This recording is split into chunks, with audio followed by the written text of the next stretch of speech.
Skip the beach, cry to ChatGPT, and toast the kids with Jell-O shots. This is the focus group.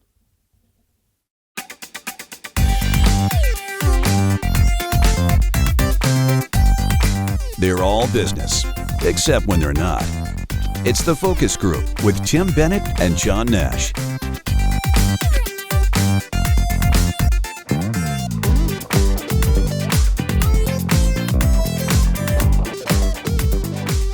Welcome to the Focus Group. John Nash here with my good friend and co-host Tim Bennett. FocusGroupRadio.com is our website.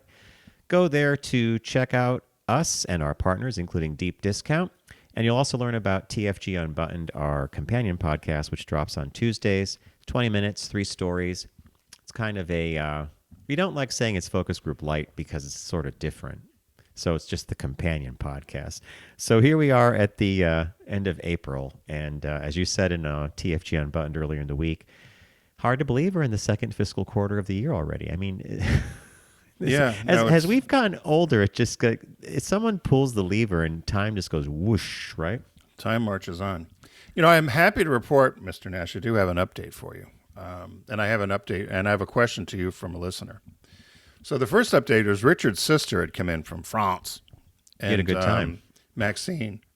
And we were just talking about some things, and on and on and on. And I jokingly, we said, what's for lunch? And I said, go to McDonald's and get me a fillet of fish.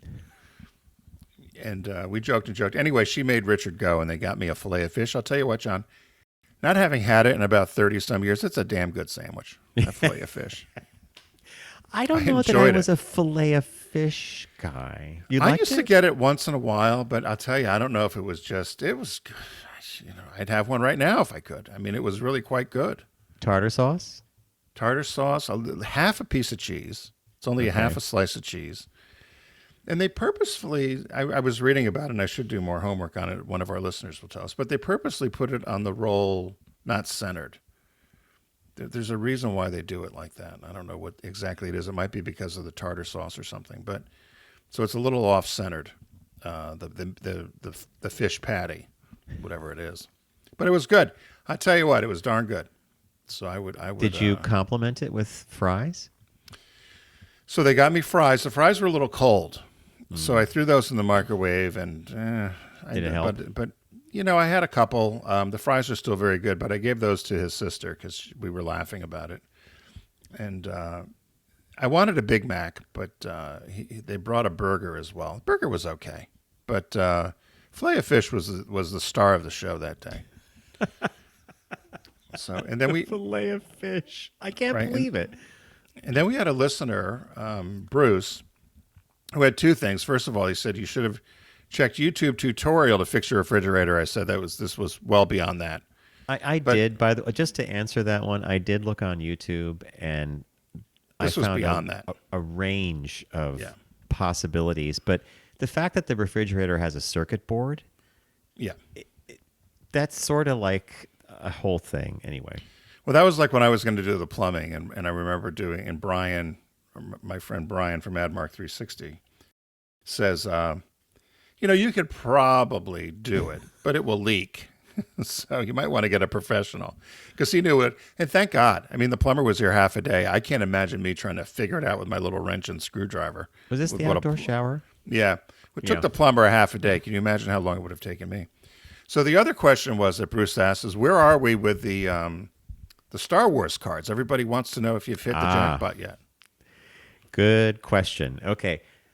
Bob heard us on the show a couple of times talking about the magical Star Wars cards. Just to refresh listeners, when I was a kid, Star Wars was brand new. It was like 1977. And my friend Ricky and I from down the street, we were in Boy Scouts together. We went and we bought, every week we would buy these Topps trading cards. There was the pack of cards for 15 cents. With a cardboard piece of gum. Yeah, the gum that would break your teeth. Your parents were like, don't chew that. And we sat and we would sort the cards, and we both got 2 complete sets, including stickers of the first Star Wars series. They're blue bordered cards. So 2 complete sets. And then we got complete sets of sets 2, 3, and 4 as well. And then Ricky said one day, I said, what are you going to do with these? He said, hey, my dad has a machine downstairs. and we could wrap them in plastic and seal them. And we sealed them in plastic and put them in a box, and I haven't looked at them in 40 some But not years, knowing right? why, right? I mean, you did it not knowing. Well, we just collected them. We're like, well, someday we'll unwrap them. And we never even played with them. We didn't trade them. We didn't do anything with them. So I read an article about a year ago about how much some of these cards are worth or what people are willing to pay for them. And I thought, oh my God, I have a treasure in Star Wars cards. Finally find the box, unwrap the cards. They're in perfect shape. The corners are perfect.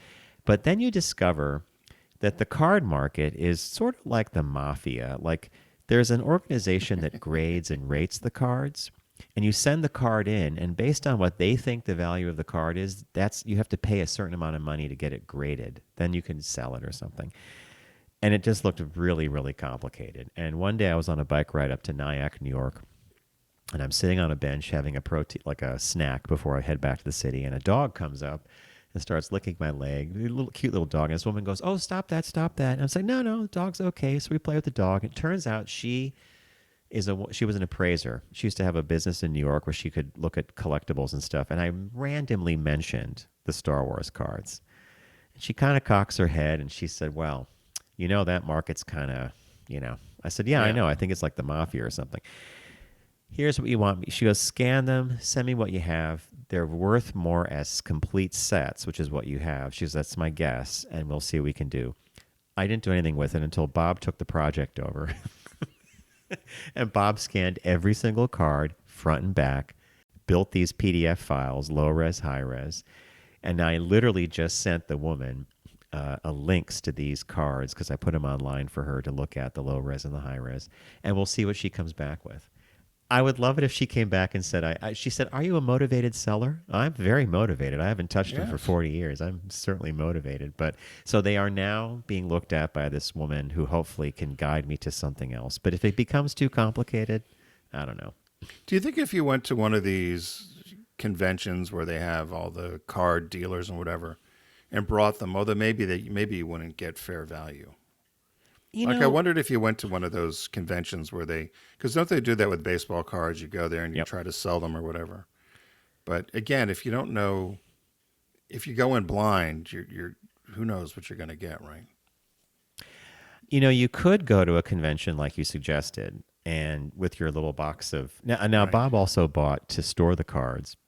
He bought these diamond clear plastic boxes designed for trading cards, and they're designed so they don't damage the corners of the cards. So they're all in these little plastic boxes now. So could you imagine me coming with all my boxes? Like, who wants to buy all these Star Wars cards? Yoo-hoo! I've got Star Wars cards, never touched, 40 years. I had such fantasies. When I found these cards, it could still happen. Dreaming. How much did you say some people were getting them for? Millions, right? Or hundreds of thousands? There were, in this one article, there were 6 cards. And these 6 cards alone, if they were rated 10 by this agency called PSA, they equaled 140,000. The 6 cards were 140,000 in trading cards. It's possible. I think. I don't know. Tim, I'm You got to believe, John. You got to believe. Got to be a true believer. Got to believe. I'm taking your positive thought process, and I do agree with you. Time to believe, but we'll see. Hey, if somebody offered you 20,000, would you take them? I'd probably take it. Yeah. What about because 1,000? Again, the difficulty of what was the second number? 1,000. No. I mean, they got to be worth more than that. I mean, some of the individual. There's a number. Everyone's got a number. So just wondering what your number is. My number was 150,000. Well, yes. Yeah. I don't know if that's going to happen, but there you go. But excellent questions from Bruce. I mean, I love Bruce. He's a good guy. Refrigerator, I wish I could have fixed it myself. It turned out to be, and by the way, I've learned with refrigerators and dishwashers, and Brian Roman would tell you this too, it's time to replace it. Yeah, everybody I've told the story to, they're like, just replace it. Yeah, because you're just chasing the problem then. Well, the fridge, I wanted them to fix the inverter, which all the YouTube videos said was usually the culprit. But the guy said, if I do that and it's the circuit board or the compressor, then I have to replace those parts. And by the time I do that, it would cost more than a new refrigerator. So, yeah. That's why these things should be made in America again. Possibly. I mean, when we were kids, Remember your Zenith TV? If something happened, a guy came and changed a tube. Yeah, tubes. To pictures. You had to take it for a couple days back to the shop. Got to get it running. Of course, we were destitute when that happened because there was no Bewitched, there was no Munsters, until the TV came back. Nothing. All right, Mr. Bennett, without further ado, what caught your eye? What caught your eye? Here's what Tim and John found. So I saw this. This actually happened over the Christmas holiday, but the woman was finally arrested. So the headline is, Texas mother arrested after bringing Jell-O shots to the 5th grade classroom party. Now, the one thing I was happy about is that apparently I asked my nieces about this, and they kind of weren't sure whether elementary schools still had Christmas parties or whatever, or holiday parties. Remember growing up, and there was a Christmas concert, and the choir sang and the whole deal. Well, this school in Texas, this is the Jones Elementary School in Tyler, Texas, apparently was having a Christmas party. And one of the moms, Teresa Burnell, 33, decided each kid had to bring a little something in and put it on the table in the cafeteria, along with all the other treats, and the kids would then partake and eat and graze throughout the day along with the teachers. And this one mom decided she didn't have time to make something, so she looked online and found a company that made Jell-O shots. And she thought they would be a good thing to bring. So she bought a whole tray of these Jell-O shots and put them out on the holiday tray there at the Tyler school. And the little kids started partaking, and, one got dizzy and passed out. A couple started throwing up. Okay, so you answered my initial question, which was they had alcohol. Well, yeah, they were Jell-O shots. So they'd gone through it. One kid was dizzy. One passed out. A couple of teachers had tasted them. Didn't really seem to think there was anything odd about them, I guess. And they sent 15 kids to the nurse's office that were feeling a little woozy. One kid had fallen. So upon further investigation, they found out that, in fact, yes, the business that Burnell purchased these from had a clear disclaimer on the website that said these are made with Smirnoff vodka. So the police were called. The police tested these. They did contain ethanol. And so she was arrested last week. She's out on a $75,000 bond. She doesn't have an attorney. The school is not responding to anything. They're trying to figure out exactly. Now, she's denying. She said she had no idea that these had alcohol in them. She certainly wouldn't have brought them. And what the head scratcher is for the school and for the teachers, they said she was a very involved mom. She participated in a lot of after-school activities and a lot of activities for their children. So this was very out of character for her. So they said the fact that, and she was, as I said, a big volunteer at the school. So they said, unfortunately, this Jell-O shot situation has banned her from allowing her on the school property. And so they're trying to figure out what the charges are going to be, or how she's going to get out of this. Or, as I said, she's out on a $75,000 bond. Not sure if she has an attorney yet, but were any of the anything long-lasting or fatal? No. No. Do you think they might just be able to kind of slap on the wrist? And I mean, a $75,000 bond and all, like, it's sort of. Yeah, I'm not sure. So, not knowing the woman, right? I could see.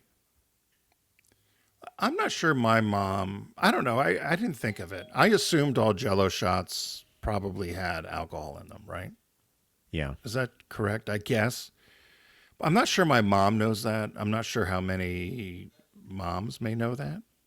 So, well, that's why I asked you if they had alcohol. I mean, the minute you say Jell-O shot, I think it's a shot. It's a Jell-O shot. It's like what you would see at a bar, right? They'd sell Jell-O shots, or in college, weren't Jell-O shots a big thing? Maybe if you bought them like she thinks you could buy these pre-made, maybe she just thought it's Jell-O in a cup. It's Jell-O for kids in a little cup. That's what I think. I think that's what her defense is.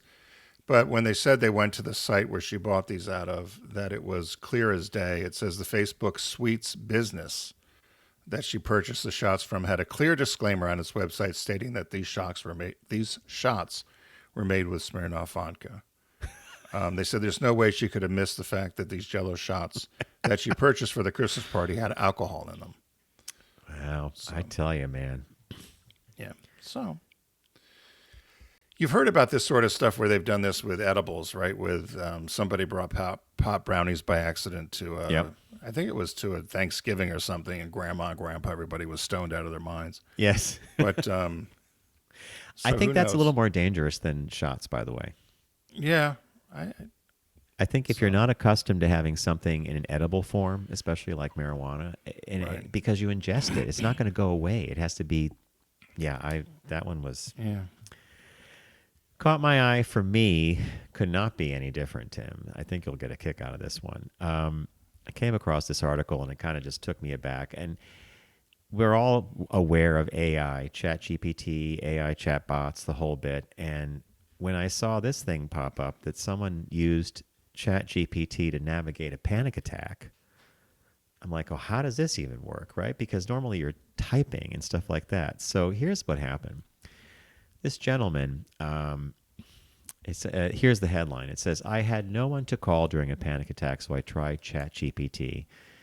And a psychologist explains why it worked. So this gentleman said last summer he started having frequent trouble breathing. He thought it was COVID, maybe a heart issue. He goes to his doctor, and at his doctor's visit, the doctor says, no, you're actually suffering from panic attacks.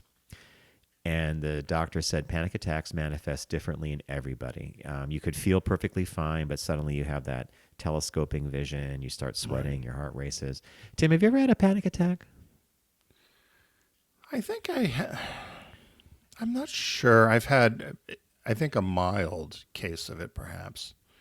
There was one time I remember trying to get on a plane and it was just all messed up and it was a gate change and I was going to miss the flight. And I think I kind of had the equivalence of, the sweating and worried and trying to get there and tuned up about it.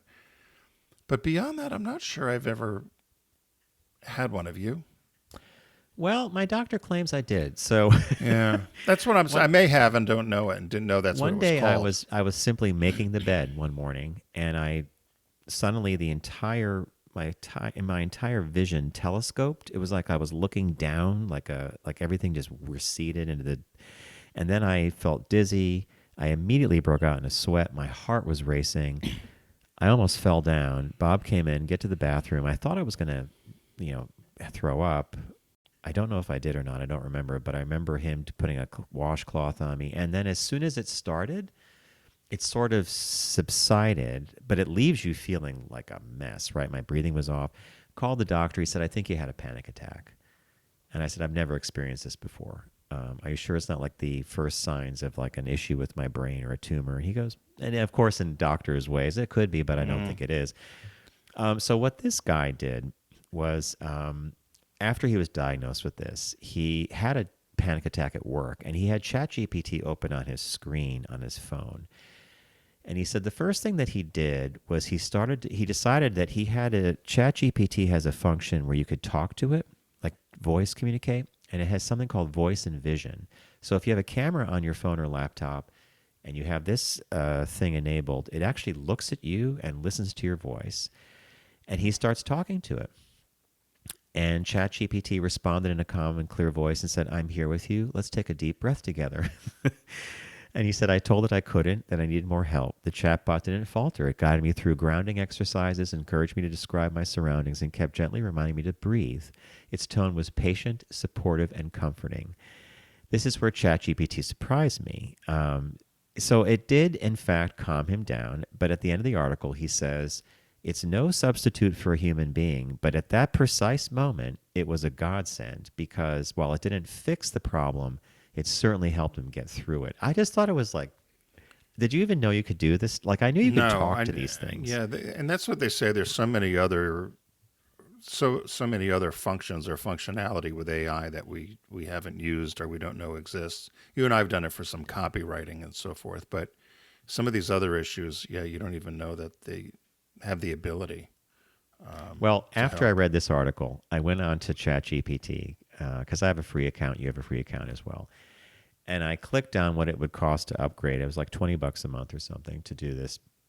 And I think the 20 gets you a whole bunch of other things. Plus it gets you voice and vision thing.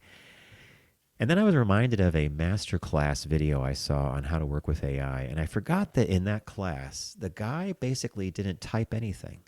He just sat there and spoke to the computer like, I want you to help me with the project. Okay. And now I know what this is. So I'm going to try it later on. I'm going to actually spend the $20. I'm going to try this talking to the computer thing and see if it's any different than typing. It must be faster, right? Yeah, I would suppose so. Yeah, I would suppose so. I don't know where it, where does it falter though? In other words, say this guy relied on, we talked on our show about the, kind of the possibility of some of these suicide hotlines, some funding going away or whatever. Yep. And say you were somebody who was desperate and you tried to talk with ChatGPT about an issue like that. Is there liability somewhere? It's such a great question, because what if you were using this thing and you were feeling, I hate to say it, we hate using these words, but let's say you were feeling suicidal. Yeah.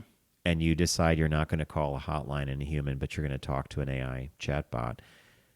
I don't know where the liabilities are there. I'm sure they would claim they don't have it because use of it is per person. It's your own choice, etc. But how could the chatbot detect when you were actually moving to a place where you might actually do the act versus being gently talked back from it? It's panic attack is one thing, but this is another, right? Yeah. You remember you and I had that horrible experience with somebody who called the show back in the SiriusXM days. Yes, I do. Who was, we felt, going to be in the position to harm themselves. And I remember the producer and the guests or whatever gave us a signal to, go to break and try to talk to the person and get them help. But it was, it's scary. And it's sad that he had nobody to talk to when he had this panic attack. You said he was at work, right?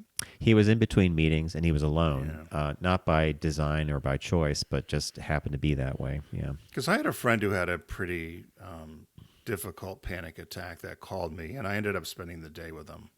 I went down to their house and ended up spending the day with them. I think I diagnosed what the issue was, but wasn't sure. But I think they were going through a withdrawal of some sort of drug. Okay. And so, but I was there to be present and be a friend and talk and ... But, it's, I had no idea ChatGPT did that sort of thing or could do that sort of thing. So you better believe. I don't mean to get too personal with you. Did you know what might have triggered yours when you look back on it, or you just? Oh, completely. Yeah, and in fact, it was money. It was. You don't have to share it. Well, it was the stuff that most people think they're. And my doctor I got to pay my bills. How am I going to pay my bills? Yeah, exactly. And my doctor said sometimes our brains are funny. We think we have control of these emotions, but it's very subconscious and very deep, and it affects the physical aspect of the whole thing, the body. So yeah, it's weird. Yeah. Jeez. Well. So we're going to take a quick break, and when we come back, we've got ourselves a shop talk. Which is about vacation travel and about some of the trends we're seeing now with vacations. And we'll have a discussion about that, as well as our business birthday, which is a signature segment here on the Focus Group. So stay with us. We'll be right back.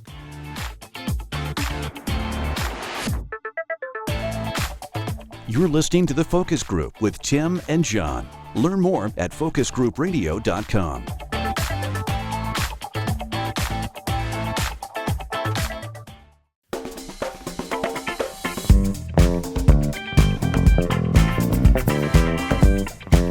Now back to the Focus Group with Tim and John. Available pretty much everywhere.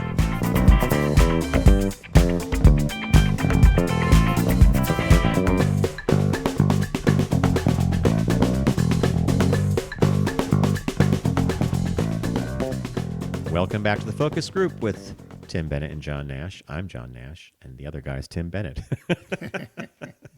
Focusgroupradio.com is our website. You'll learn all about us there, including our partner here on the show, Deep Discount. And as Tim mentioned before the break, the signature piece of the show, one of our favorite pieces, the business birthday. Everyone does celebrity birthday greetings, but the Focus Group is the only show in the universe that celebrates business birthdays. So before I do the business birthday, John, I was just thinking, I was thinking about that fillet of fish again I talked about at the beginning of the show. And what I really wanted to try was a comparison with the Arby's fish. There's an Arby's fish sandwich that's around for a limited time for Lent. It's probably done now because since Easter's passed. But everybody says the Arby's sandwich might be the king of them. So I'll have to try. I know we have a listener. We have a listener. Is he out in St. Louis that's got an Arby's franchise? I'm just going there now to. He literally just got in touch with us to mention some of the Arby's offerings, and his guy's name is Harry. He goes by the he has an Arby's franchise, and I think it's I don't know. It's an 810 area code. Didn't you and I figure out that was kind of it was Illinois? Missouri, maybe? Was it maybe Missouri? Yeah. And say thank you for the plug. Running a week He'll have to let us He know said- But he says here, he goes, Arby's has the best fish sandwich in the quick service industry. Okay. And if I can get you free meal cards before we stop serving them, I will. So you think that was only for this season for their... Well, I watched this TikTok of this woman. Her name is Tamika, which I've got to turn you on. You mentioned her. She She goes tries to every everything. She goes to all the fast food places. I think she's a man. Okay. In drag, but she goes to every fast food place and tries everything new. And she was raving about the Arby's sandwich, and she's a huge McDonald's fillet of fish, as she calls it, sordinaire, which I think she means connoisseur.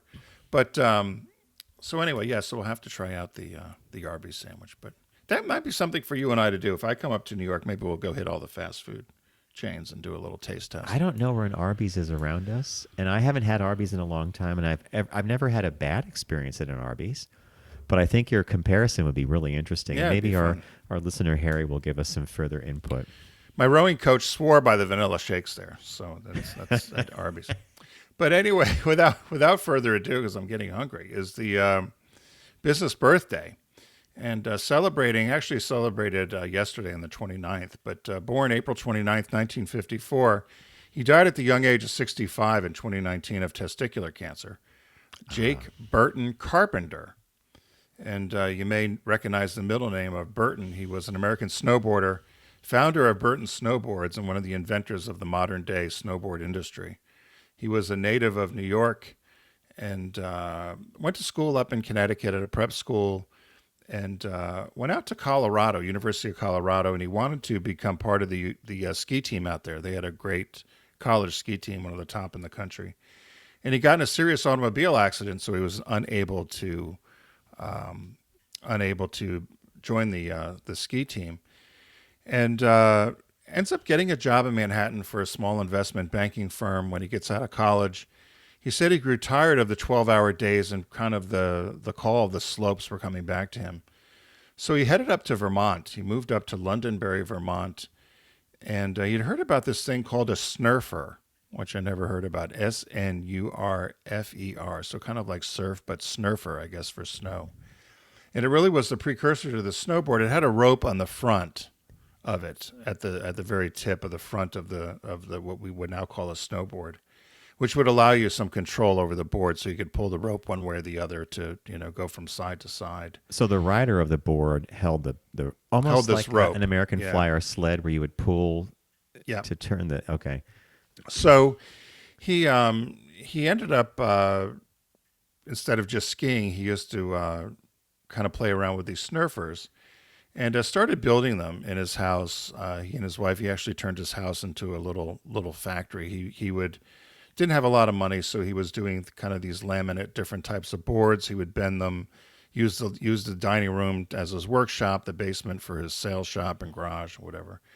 So he entered a contest out in, I believe it was Michigan, and won a $300 prize for this snurfing contest. So they thought at this time this was really going to put snowboarding on the map. So he copyrighted his features, designs, started what he called Burton Snowboards, made in Vermont, made in Vermont. Then also made them in Austria, which was interesting. He went to Austria and introduced the board. Most of the snowboarding business was done in the U.S., with some in Europe and a little bit in Japan and some in New Zealand, which surprised me. I'll ask you a question, and because it surprised me, I'll say that much. Do you know what the snowboarding industry was worth in terms of dollars each year, revenue? If you were in the business, in other words, you sold goggles or gloves or boards or any of this in selling the snowboarding. equipment business. Yeah. I'm gonna say it's somewhere north of. I want to say it's 6 to 10 billion. I probably would have thought the same. It was only in the hundreds of millions, which shocked me. At its heyday, they said today 400. or when it started. Even today, it was hovering around the 250 million mark, and now it's I think in 2020, one of the last measurements they had was about $500 million, so $500 million. I thought it was bigger than that. I thought You it was would a think lot that bigger. from going to any ski resort and seeing how many people are on snowboards, right? Yeah, I thought it was a lot bigger. Over the years, they certainly had perfected the board, put bindings on so you held your feet in. Different types of boards were developed. They had said that he also he was involved in. He was trying to do some kind of odd. Trying to think of the right word. Imagery on the boards, or he had Playboy bunnies on one. He tried to do something with another sort of board which had. I'm not going to get the word out correctly. Anyway, he tried to push the envelope, and they had self-mutilation images on the boards, which is very odd to me, of course, and turned a lot of people off, of course. So he had to go back and reevaluate what he was doing. He said he had so many complaints of these illustrations of self-mutilation and Playboy bunnies. He said as a result, he had to discontinue the model in 2012 and replaced it with a model he called Mr. Nice Guy. He was playing nice. Okay. Yeah, so that was an odd thing to me. He had over 10 different snowboard type companies in affiliation. So as I said, outerwear, shoes, clothing, goggles, and so forth. He put his wife in charge, Donna. She was in charge and CEO of the brand until 2020. As I said, he died in 2019. He had survived several scares to his health. He had knee injuries, testicular cancer, an embolism. He had a rare, serious neurological disorder. And he died November 20th, 2019 in Burlington, Vermont. He announced that his cancer had come back to the staff just earlier that month, and then he died. But still family-owned business, Burton Snowboards. Now most of them are made in China.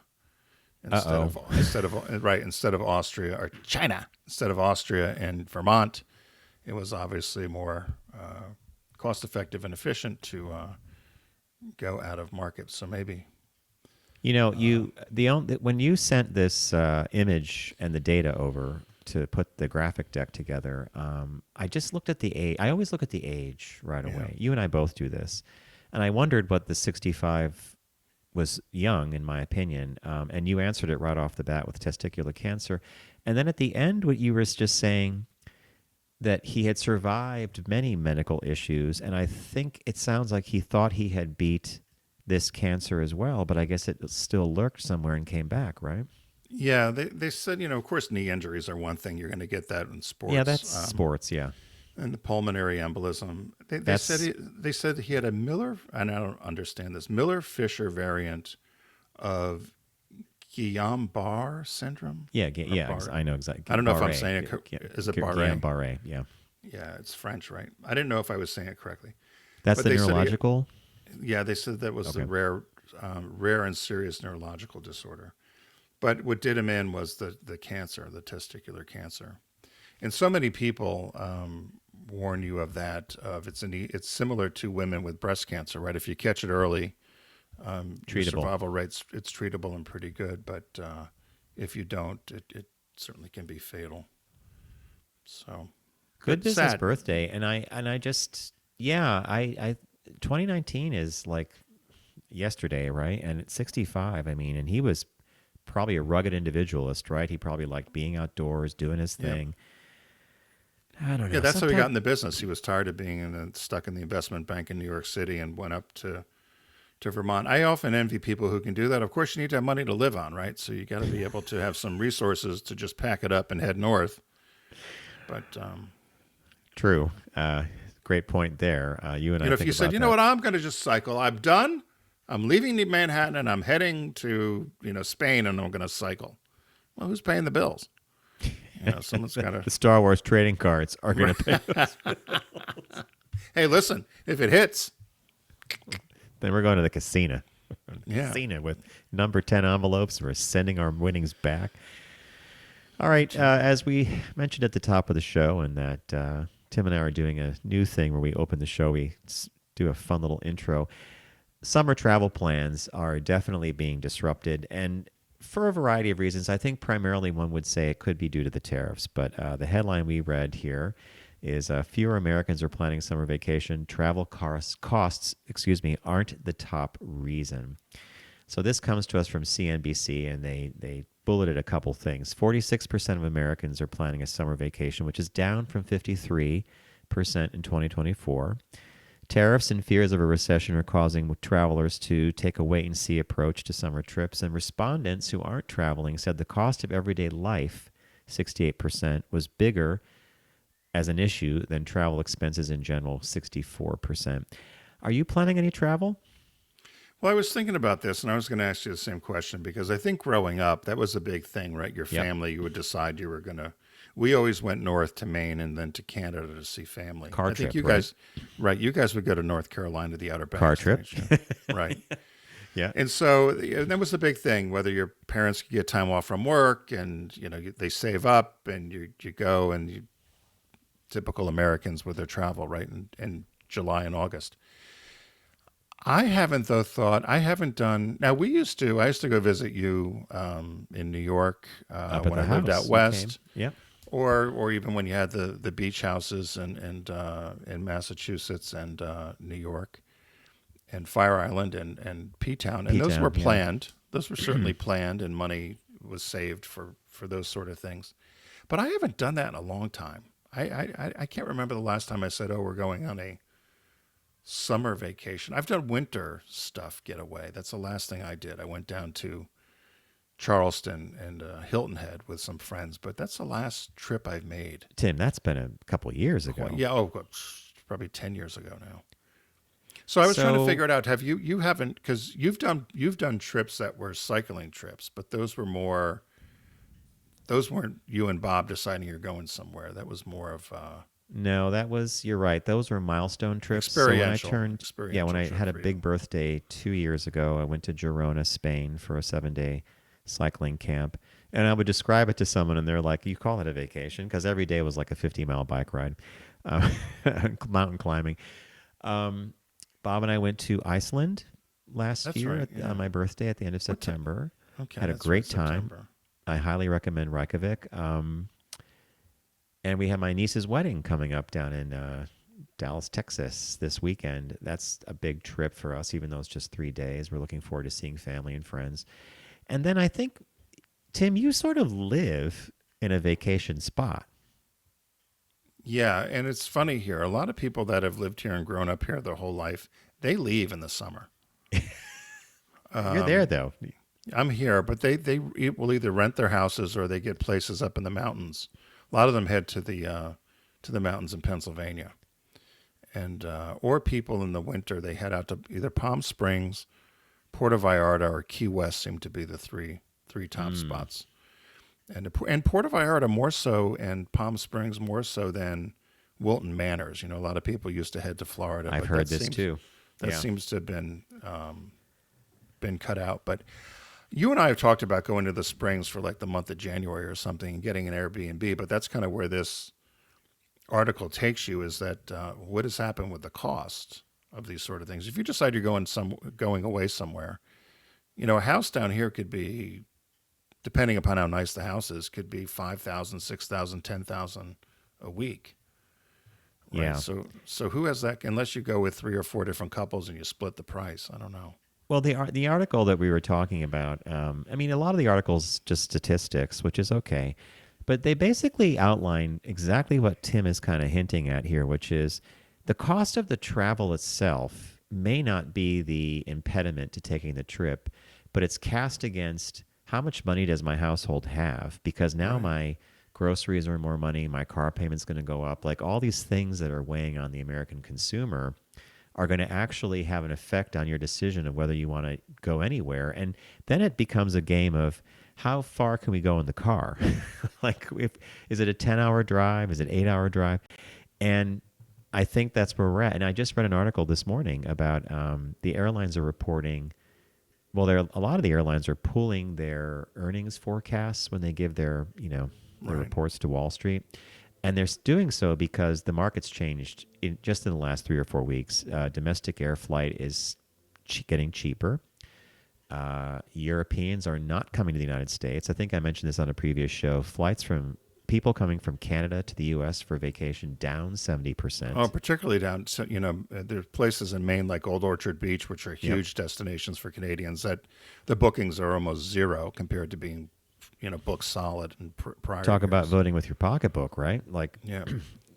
I just don't get why the elected official of the country would decide to hammer our closest neighbor to the north for no other reason that we can think of than he thinks they're ripping us off and should be this 51st state, which is, shouldn't that actually be the 25th Amendment? Like, isn't that dementia or some crazy? Hello, or syphilis, as James Carville thinks. Yeah. He's lost his mind. He's lost his mind. I guess we should go to Greenland while we can, and maybe someday that's going to be a new territory. But I think if you're here, like where Tim is at is a destination already. So, like, let's say Bob and I go to visit you guys. We're going to consider that a vacation. Right. Even Which we have to talk about offline, because it would be fun to have you guys down. What's happening here, I was talking to somebody in the industry over the weekend, is bookings are down here quite a bit. But this is known as the nation's summer capital. And so the issue becomes there's an awful lot of federal workers who've lost their jobs. And so this is a huge draw from D.C. So is that affecting travel here? A lot of people think it is. Tim, Occam's razor. The simplest explanation must be, in fact, the answer to the problem you're looking at. I just read something about how the D.C. real estate market's going to get nailed. All these people that had specialty jobs in the government, they went to school for degrees in public service, et cetera. Where do they go? Yeah. And these are the same people that would come down to Rehoboth for vacation time or just weekends, right? Yeah, no, very much so. So it's been and I didn't think of that. There's also been a lot of people that have moved down here permanently, and they want to go to the beach as well. So while the beaches are crowded and restaurants may be crowded, there's certainly not people doing the hotel rooms because they live here now. So it's an odd time. I think it's odd that way. That's our theme for the week. It's an odd time. Yeah. So if you're going to travel, let us know if you have planned on any vacations, and we can take it from there. And if you go by an Arby's, freeze dry the fish sandwich and get it to Tim. No, I don't want 1 cent to me. That would be that never goes well. That never goes well. No, like an egg salad sandwich or something. Can you hear that noise? I hear at that. all? Okay. Well, then we'll say good. Well, then we'll say goodbye. Then What something's is that, going a on. leaf blower? I'm not quite sure. I know the gutters are being cleaned today. So if you're hearing that noise, welcome to gutter cleaning. Which was hard to find somebody down here in lower Delaware. So, But Tim, according to Lutnick, the Commerce Secretary, there are millions of jobs available for Americans, like gutter cleaning, like making little screws, like factory, but there's millions. The only guy who answered the call here does not have what you would consider an American name. So I'll just leave it at that. So, but somebody's doing it, so I appreciate it. So, hey, thanks for joining us here today on the Focus Group. We appreciate your time with us. And we want to thank our friends at Deep Discount. They've been with us for quite some time. And you can find them on our site, focusgroupradio.com, along with all of our media housed there, including our podcast, TFG Unbuttoned. Remember, as we get into driving season, we just talked about vacations. Don't text and drive. Arrive alive. And we'll see you next week here on the Focus Group. Take care.